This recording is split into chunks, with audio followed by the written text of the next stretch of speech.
Right breaking news ఇస్తున్నాం. ఖరీఫ్ సాగు సందర్భంగా ఎరువుల కొరతతో సిద్దిపేట జిల్లా హుస్నాబాద్ రైతులు నానా తంటాలు పడుతున్నారు.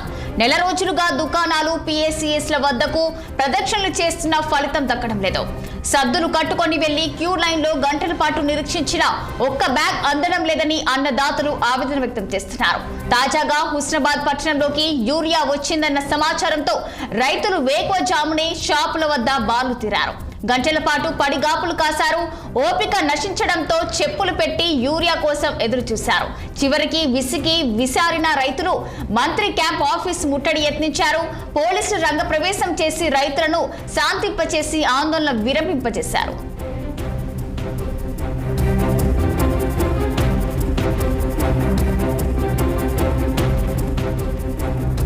యూరియా కొరతకు మంత్రి పొన్నం ప్రభాకర్ పూర్తి కారకుడని జిల్లా రైతులు ఆరోపించారు. ఎన్నికల ముందు స్థానికంగా ఉంటానని మాట ఇచ్చి అధికారంలోకి వచ్చాక ఇచ్చిన మాట తప్పారని వారు మండిపడ్డారు. ప్రస్తుతం ఇన్ఛార్జ్ మంత్రిగా కేవలం హైదరాబాద్ కే పరిమితమయ్యారని, ఇక ఓట్లేసి గెలిపించిన తమను పట్టించుకోవడం లేదని వాపోయారు. పంటలకు ముందస్తుగా యూరియా తెప్పించడంలో మంత్రి పొన్నం పూర్తిగా విఫలమయ్యారని, రైతుల పట్ల మంత్రికి పూర్తి అవగాహన లేదని విమర్శిస్తున్నారు. ఇక యూరియా వేయకపోవడంతో తమ పంటలు చేతికి అందుతాయో లేదోనని ఆందోళన చెందుతున్నారు రైతన్నలు.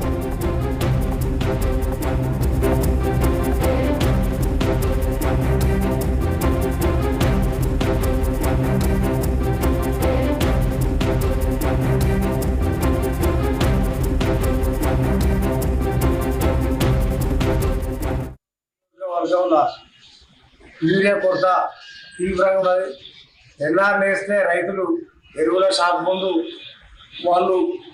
వాళ్ళ పంటలో యూరియా కొరత ఇప్పుడు ఎసెన్షియల్ కాబట్టి పంటకు సంబంధించి వాళ్ళు పొద్దున్నే రావడం జరుగుతుంది. ఇటు విషయంలో ఇక్కడికి వాళ్ళు సద్దులు పట్టుకుని పాపం ఇక్కడనే ఆ లైన్లో నిల్చుండి చెప్పులు పెట్టి నిల్చున్న పరిస్థితులు కనబడుతున్నాయి.